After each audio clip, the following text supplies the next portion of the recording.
ରାଉରକେଲାର ଛେଣ୍ଡ ସ୍ଥିତ ଗୋପବନ୍ଧୁ ପାଠାଗାର ଓ ଆପୋଲୋ ହସ୍ପିଟାଲର ରାଉରକେଲାର ମିଳିତ ଆନୁକୂଲ୍ୟରେ ପାଠାଗାର ପରିସରରେ ଏକ ନିଃଶୁଳ୍କ ସ୍ୱାସ୍ଥ୍ୟ ସେବା ଶିବିର ଅନୁଷ୍ଠିତ ହୋଇଯାଇଛି।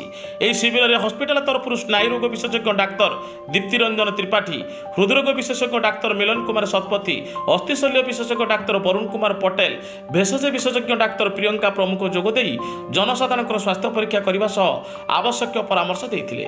ଏହାସହ ଇସିଜି, ଚର୍ବି ଟେଷ୍ଟ, ମଧୁମେହ, BMD ଆଦି ପରୀକ୍ଷା କରାଯାଇଥିଲା।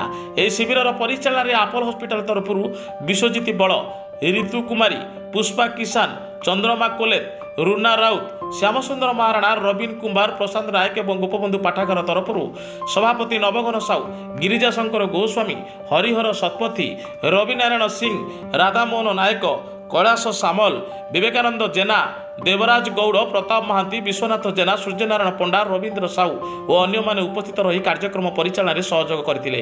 ଏହି ଶିବିରରେ ପ୍ରାୟ 400ରୁ ଊର୍ଦ୍ଧ୍ୱ ଜନସାଧାରଣ ସ୍ୱାସ୍ଥ୍ୟ ପରୀକ୍ଷା କରାଇଥିଲେ। ଆଜିର ପ୍ରୋଗ୍ରାମ ବିଷୟରେ କୁହନ୍ତୁ।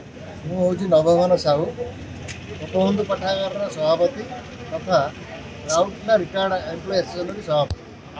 ଆମର ଏଠି ହେଉଛି ହେଉଛି ଗୋଟେ ଆକ୍ଚୁଆଲି ରିଟାୟାର୍ଡ ମାନେ କଲୋନୀ, ବହୁତ ଲୋକ ରିଟାୟାର୍ଡ କରିଛନ୍ତି ଷ୍ଟିଲ୍ ପ୍ଲାଣ୍ଟ, ଅନ୍ୟାନ୍ୟ ଗଭର୍ଣ୍ଣମେଣ୍ଟ ସଂସ୍ଥାରୁ। ସେଇଥିପାଇଁ ଆମର ଏଇ ଆସୋସିଏସନ ପ୍ଲସ୍ ଆମର ଯେଉଁ ଗୋପବନ୍ଧୁ ପାଠାଗାର ସେମାନଙ୍କର ସ୍ୱାସ୍ଥ୍ୟ, ସେମାନଙ୍କର ଯେଉଁ କଲ୍ୟାଣ ପାଇଁ ତାଙ୍କ ଫ୍ୟାମିଲିର ଆଉ ସେମାନଙ୍କୁ ସବୁବେଳେ ଆକ୍ଟିଭ୍ ରଖିବା ପାଇଁ ଆମେ ବହୁତ କିଛି ପଦକ୍ଷେପ ନେଉଛୁ। ସେଇ ପରିପ୍ରେକ୍ଷୀରେ ଆଜି ଗୋଟେ ଆମେ ଆପୋଲୋ ସୁପର ସ୍ପେଶାଲିଟି ହସ୍ପିଟାଲକୁ ଧରି ମାନେ ସହଯୋଗରେ ଗୋଟେ ହେଲ୍ଥ କ୍ୟାମ୍ପ କରିଛୁ ଏଠି, ଯେଉଁଠିକି ଭଲ ପ୍ରତିଷ୍ଠିତ ଡାକ୍ତରମାନେ ଆସିଛନ୍ତି ଆଉ ସେମାନେ ବହୁତ କିଛି ଟେଷ୍ଟିଂ ବି କରୁଛନ୍ତି। ଦ୍ୱାରା ଲୋକଙ୍କର ବହୁତ କିଛି ଉପକୃତ ମାନେ ଲୋକ ଉପକୃତ ପାଇବେ ଆଉ ହସ୍ପିଟାଲ ଯିବା ଦରକାର ପଡ଼ିବନି, ମାଗଣାରେ ଆମେ ଚିକିତ୍ସା ବନ୍ଦୋବସ୍ତ କରିଛୁ। ଆଉ ଆଜି ଦେଖୁଛନ୍ତି ଆପଣ କେତେ ମାନେ ଆପଣଙ୍କର ଲୋକ ଆସିଛନ୍ତି, ଆମର ସଭ୍ୟ ତଥା ତାଙ୍କର ସବୁ ଫ୍ୟାମିଲି ମେମ୍ବର ବି ଆସିଛନ୍ତି। ଏଇ ପ୍ରକ୍ରିୟା ଆମର ଜାରି ରହିବ। ଆଜି ନୁହେଁ ଖାଲି ଗୋଟେ ଆମେ ହେଲ୍ଥ କ୍ୟାମ୍ପ କରିଦେଲୁ, ଆମର ପ୍ରତି ମାସରେ ଆମେ ଗୋଟେ ହେଲ୍ଥ କ୍ୟାମ୍ପ କରୁଛୁ ଏଠି। ତାର ଅନ୍ୟାନ୍ୟ ବି ଆଲୋଚନା, ଆମର ସାହିତ୍ୟ ଆଲୋଚନାଠୁ ଆରମ୍ଭ କରି ଆଉ ସବୁ ଲୋକଙ୍କର ସ୍ୱାସ୍ଥ୍ୟ ଜନିତ ଯେଉଁ ସବୁ ପ୍ରେଜେଣ୍ଟେସନ୍ ଆମେ ଦେଉଛୁ ଏଠି। ଗୋପବନ୍ଧୁ ପାଠାଗାର ଲୋକେସନଟା ଏତେ ସୁନ୍ଦର ଜାଗାରେ ହେଇଛି। ଆଉ ଗିରିଜା ଶଙ୍କର ଗୋସ୍ୱାମୀ, ମୁଁ ଗୋପବନ୍ଧୁ ପାଠାଗାରର ପାଠାଗାର ସମ୍ପାଦକ ଭାବରେ ଅଛି।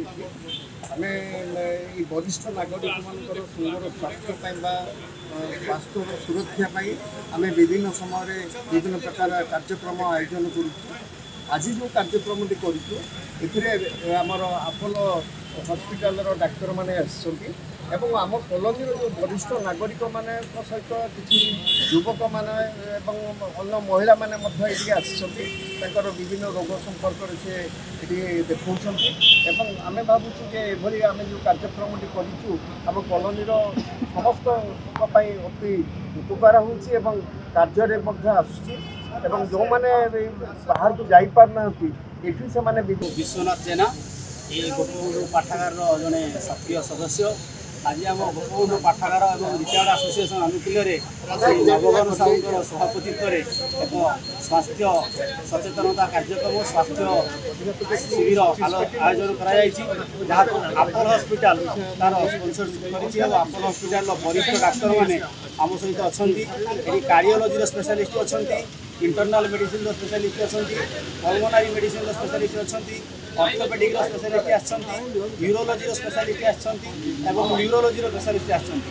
6टी विशेषज्ञ द्वारा ये आज स्वास्थ्य परीक्षा चली छेंड अंचल छेंड तथा आखपाख कलोनी लोक मैंने आज बहु संख्या जोगदे निजर स्वास्थ्य परीक्षा कर संपूर्ण मागणा स्वास्थ्य परीक्षा केन्द्र ये मागणारे भी ईसीजी टेस्ट करने से प्रतिश्रुति देते। राउरकेला डॉक्टर प्रमोद कुमार जगदम को रिपोर्ट साई सत्य न्यूज।